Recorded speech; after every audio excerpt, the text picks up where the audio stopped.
Hi everyone, it's Claire from Scrappynerduk UK and welcome to the first episode of my new series, which is called The Cut Files. I was super excited to be asked by Paige Evans to be a guest designer for her Cut Files. And I have actually turned this into a series. So all of the cut files that I'm going to be using over the next 5 weeks are going to be featuring Paige Evans cut files.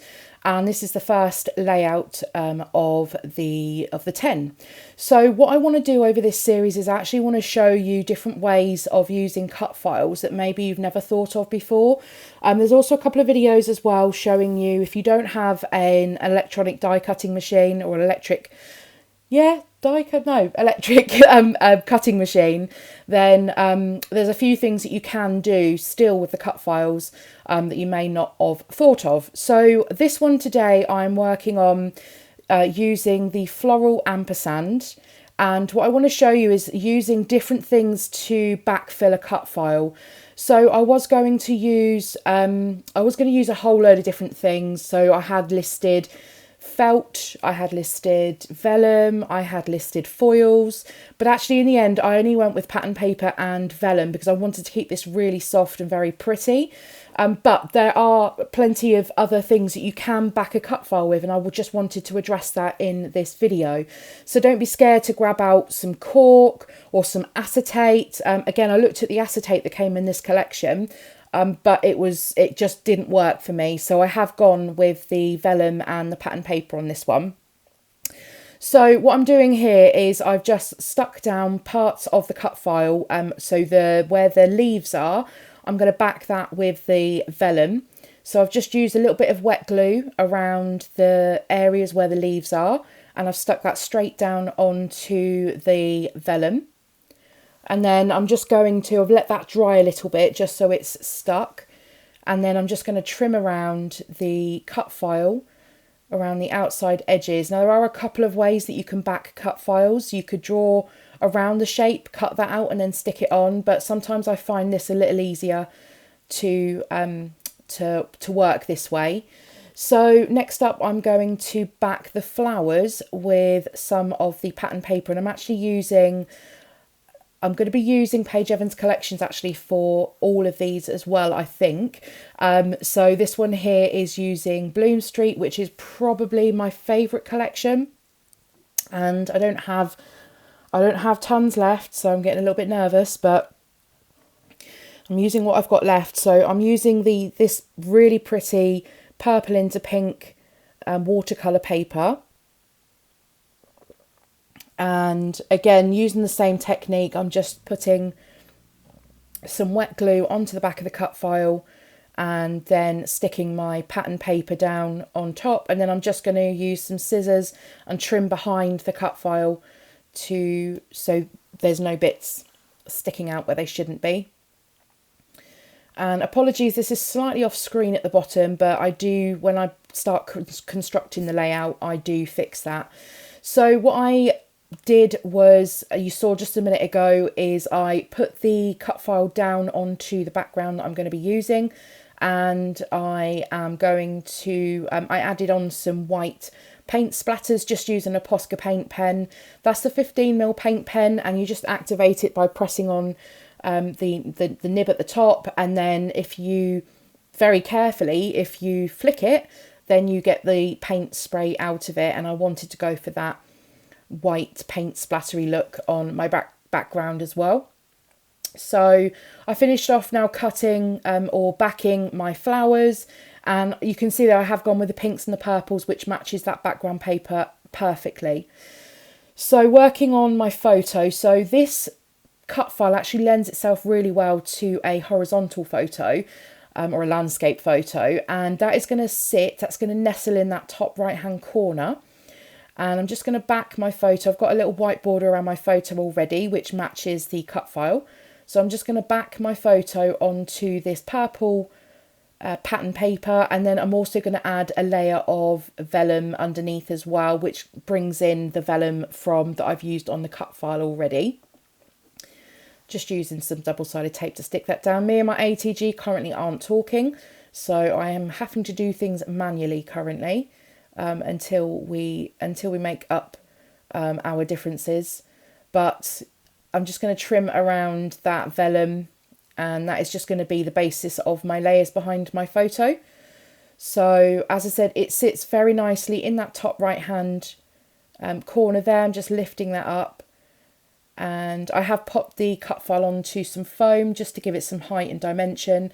One of my favourite techniques is to put cut files up using adhesive foam, because that gives you a natural shadow around the cut file on the paper, and it gives it that added dimension. So that's definitely one of my main tips for using cut files, is to use some foam adhesive, or just some foam and add some glue underneath the cut file.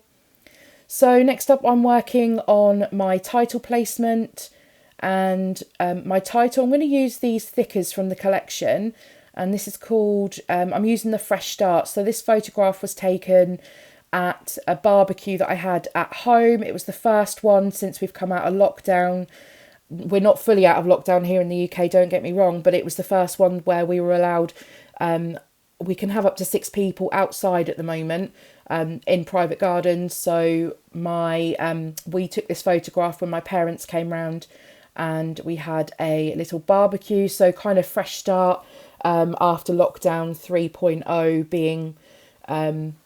being released. We're being released in stages at the moment, so it kind of felt like a fresh start with being able to have people back at the house again, albeit in the garden. And then next up, I'm just using these beautiful florals, and I've placed them in 3 areas on the cut file, so you can still see the ampersand. But I'm filling in some of those white areas, and also just clustering it around the side of the photo just to add a little bit of interest. And just I'm kind of bending the flowers up a little bit to give them a bit of dimension. They are going to flatten out a bit when they go into the page protector, but this will they'll still pop up a little bit. And there you are, just adding flowers in with some foam dots as well, again just to give it that dimension. Then there was this ampersand in the pack of thicker words, and I think because I'm doing an ampersand cut file, I thought I would include that as well, and I'm going to pop that into the bottom cluster, or the bottom left cluster should I say. And there were a couple of things on those puffy word sheets. There was like a little leafy bit which I put in the top cluster, and then there was a purple heart which has appeared in the bottom right cluster as well. And then there was a cut apart 12 by 12 sheet that had all of these cut apart sentiments on, and I'd already sat down previously and cut all of these out, and so they're just ready to go. So I'm just sifting through to find a couple of sentiments that are going to work well with this layout. And then I'd actually fussy cut these bees from another pattern paper from another collection, and I thought they worked really well, sort of surrounded by the floral clusters. So I'm going to use those up as well and pop those onto this layout. Decided that those word sentiments were a little too wide with all of the colour on them. So I've just trimmed some of the pattern paper down from the top and the bottom just to make it a little slimmer. And then I'm going to pop one of these into each cluster along with one of those little bees or wasps, whatever you want to call them. And again, I'm just using a little bit of foam adhesive to pop those up to give that natural shadow underneath. And moving on to the next one, doing exactly the same thing again. So I'm just going to trim down from the top and the bottom to get rid of some of that extra paper that isn't needed. And I was thinking of fishtailing the banners and just giving it a little snip into the side, but I just decided to go with it flat in the end. And then instead of adding this into the cluster, I'm going to pop it above the photo and just using a little bit of wet glue to stick that on as well. And that helps to frame the photo. So that's that bit all finished. And then I think what I decided to do is, there's the last bee going on. I decide that I need some more white splatters. Oh, I'm going to do the white splatters in a minute, obviously. I'm going to add in some texture, so I'm going to add in some gold thread, and this is just from We Are Memory Keepers. It's designed for the We Are Memory Keepers sewing machine, but I use this all the time for adding in threads, like messy thread, to my clusters. So I'm going to add in three, one for each cluster, and then I just twirl this around 2 fingers to create it looped around time and time again. I hold it in one place so it's all together, and then I pop a bit of wet glue underneath the cluster where I want it, and then I just pop the looped thread, and then just give it a little bit of a pull here and there to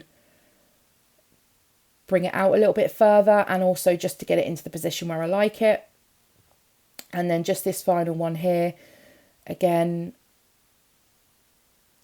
apologies I've not done this on screen just to show you what I'm doing, but I hope the explanation is good enough. And this is always something that you should think about, other things that you can include in your scrapbook layouts that are, I mean, fairly inexpensive to get some thread, but the texture it adds and the extra detail, I love it. So threads, pom-pom trim, ribbon, think about other things that you can include. And then I'm just going to add in some more white ink splatters over the top of this, and this is the layout pretty much finished. So thank you very much for joining me for episode 1 of my cut file series, the cut files, and I'll see you all next time for episode 2. See you soon. Bye.